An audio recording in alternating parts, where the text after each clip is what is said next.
Hello everyone, আশা করি সকলেই ভালো আছেন।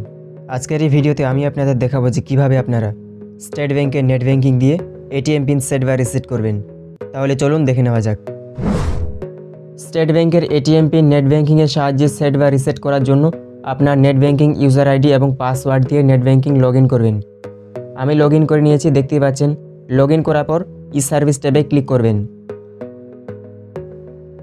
ই সার্ভিস থেকে ডেবিট কার্ড সার্ভিস এখানে ক্লিক করবেন এবং তারপর এটিএম কাম ডেবিট কার্ড এখানে ক্লিক করবেন এবং সবশেষে এটিএম পিন জেনারেশন এখানে ক্লিক করবেন।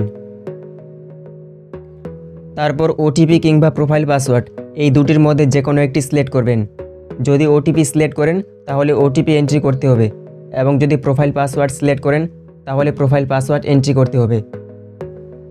আমি আপনাদের দেখানোর জন্য ওটিপি সিলেক্ট করছি। ওটিপি সিলেক্ট করার পর রেজিস্টার্ড মোবাইল নম্বরে একটি ওটিপি চলে যাবে।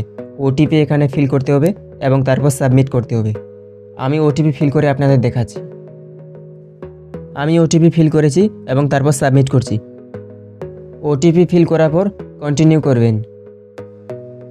তারপর আপনারা যে ডেবিট কার্ডের পিন সেট করতে চাইছেন সেই ডেবিট কার্ড সিলেক্ট করবেন এবং তারপর সাবমিট করবেন। ডেবিট কার্ড সিলেক্ট করার পর এখানে 4 ডিজিট এটিএম পিন এন্ট্রি করবেন এবং এখানে কনফার্ম করবেন এবং তারপর সাবমিট করবেন। আমি এটিএম পিন এন্ট্রি করে আপনাদের দেখাচ্ছি। আমি আমার 4 ডিজিট এটিএম পিন এন্ট্রি করেছি এবং তারপর সাবমিট করছি। সাবমিট করার পর দেখতেই পাচ্ছেন এখানে আমার এটিএম পিন সাকসেসফুলি সেট হয়ে গেছে। তো এভাবে আপনারা নেট ব্যাংকিংয়ের সাহায্যে এটিএম পিন সেট বা রিসেট করতে পারবেন।